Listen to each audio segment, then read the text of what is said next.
I decided to get my media out of the way for Wednesday's game, so ask about that right now. Who's winning at Pebble Beach today? Well, Dustin Johnson will, but I don't know who is right now. Can you tell us your best Paul Pierce story?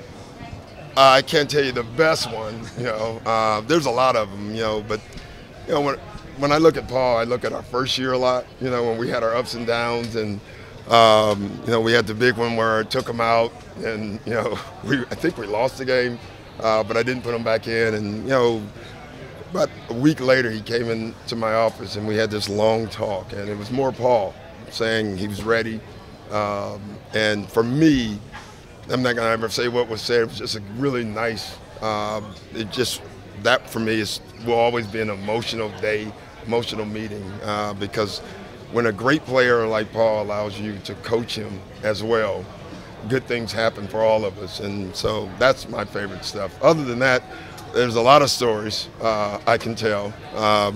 My favorite basketball moment is the jump ball against Cleveland. I'm sure most people will think about scoring. But we won that game 7 because of a jump ball, a fundamental play, and Paul is the king of fundamentals. So that's my favorite play with him. When you say the name Paul Pierce, what goes through your mind? Oh, a lot. For me, more relationships. But from a fan standpoint, I would say this: in this day and time, he stayed. You think about it, no one sticks. Everyone wants to jump around and look for the team that they can, try to win with. And Paul could have done that. We were pretty bad for a stretch, and even before, and yet he stayed, and then it worked out for him. So I just think his loyalty to this organization and to his team was amazing. This particular franchise, what do those numbers mean when you walk in and you look up, not only when you were here as an opposing player, but as a coach, just when you walk in and see that, so many numbers from Auerbach to Russell? Yeah, I think, I guess maybe the Lakers, but other than that, and probably Montreal and hockey or somewhere, but there's no other place in sports where you would want your number retired. As in basketball, I don't think there's any other place, if you could choose where you would want your number retired, it would be with Boston. When you're in the practice facility, you see it every day, all those numbers. You see the banners and the numbers, and I think it means something. I think, like I said before I got here, I didn't realize, you always heard about the Celtic lore. You didn't get it because you wasn't in it. Then when you get in it and you see guys like Bill Russell come around and Havlicek and Tommy Heinsohn, who meant the most to me because, he was just very special for me. It's not about them. It really isn't. It's all about this being a Celtic. And there's no organization, I can tell you that. There's no other organization, maybe in sports, that has that type of loyalty. And it started with Red. What can you say?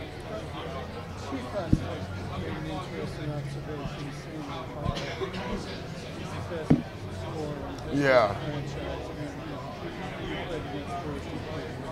Yeah. It'd be one of those two. I mean, it's not a deep argument, at least, Paul was a professional scorer. He really was. I joked a lot with Paul when I was coaching the Magic, and he had the one big game against us, and I went in the locker room and ripped my team because I was like, this guy is not fast, he's not athletic. I mean, and I actually called him overweight. I said, there's no way this guy should be scoring.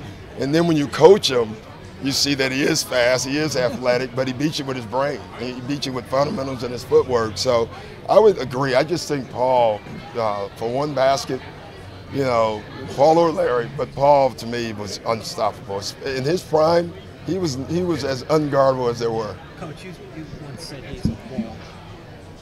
You said he's a baller. Yeah, he's a baller. He just, he could play today. Like, he could play. He beats you with his brain. He didn't need his speed. He's just so darn smart on the floor.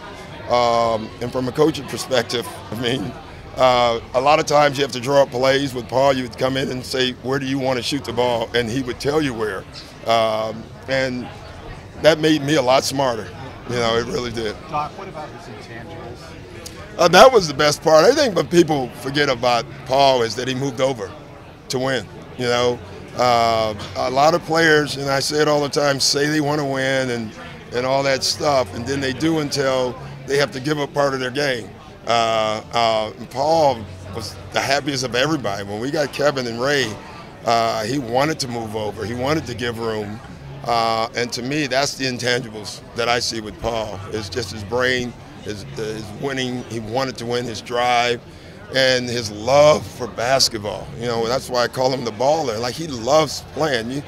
You went to our practices, he was playing one-on-one. He would play anybody one-on-one, you know. Coaching my son, and Austin's best memory is when he was in grade school and high school playing one-on-ones against Paul. He thought he was playing one-on-one against Paul. You know, he didn't know Paul was playing. But, you know, it's amazing. That's Paul. Why was it so important for you? Oh, I love the guy. You know, listen, I got a ring, and I wanted more because Paul, Kevin, Ray, Rondo, Perk, that whole group. And, you know, I think Bill Parcells said it best, when you win something with someone, it's a blood transfusion. You're connected for life. And, you know, Paul and I talk a lot, stay in contact a lot, and so do all of us. And this is a day that we actually talked about, you know, before we won the title.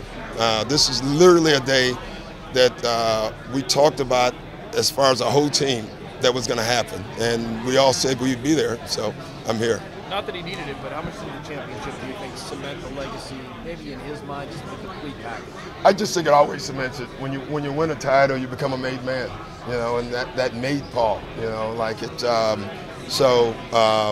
You know, he would have had this night regardless of winning the title, but winning the title makes this day pretty special. And as the Celtics do, I think it was very clever who they chose to play and do the retirement on. So for me, I'm going to have a ball. You know, I've never been to an NBA game in 30 years where I was sitting in the crowd. So I'm going to have a beer. I'm going to yell at the refs all game. And I may even boo LeBron a couple of times. It's going to be an absolute wonderful ball. Yeah. Do you expect? Raised his game during those finals. Well, I tell you, he raised his game during the finals. He raised his game in Game 7 against Cleveland. You know, people keep, you know, LeBron had a hell of a game.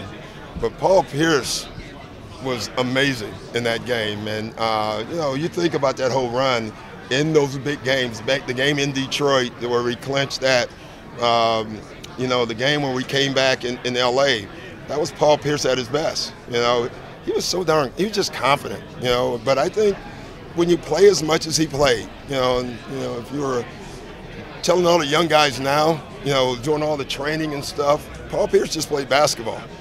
Maybe we should all do that a little bit more. Do you expect KG to be next?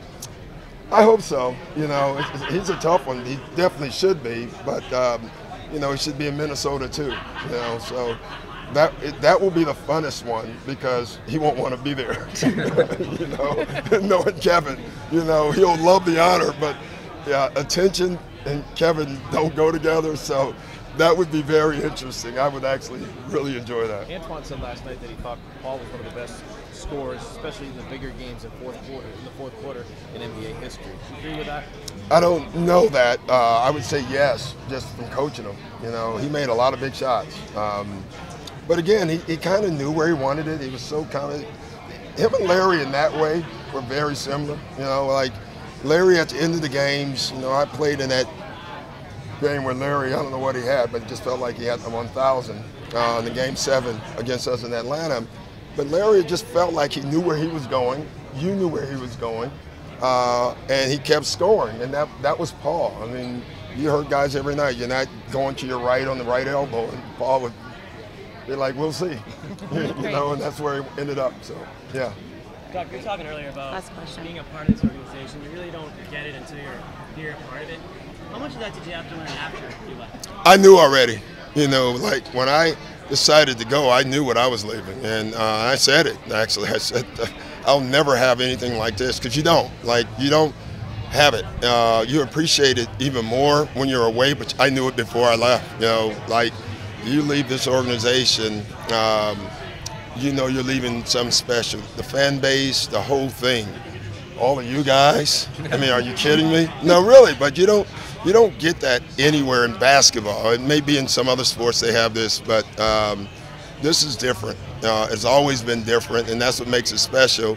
And you have to be a part of it to understand it. Do you regret leaving? I regret leaving you. Yeah. No, I thought it was time for me. Like, I had a 9-year run, and I really believe you have your time. I'm just a believer in that. But do I miss it? Yeah, I've always missed it. I missed it from the day that I left. I missed it. You don't get this. In case we're not here Wednesday, could you just give a preview? Yeah, the preview game on Wednesday. All I know is the last time we played before All-Star break, both teams decided no defense. If you remember that game, I think it was like 150, and we were 1-2 in the league in defense. So let's hope that happens again. That would be fun. All right, great. Thanks, guys.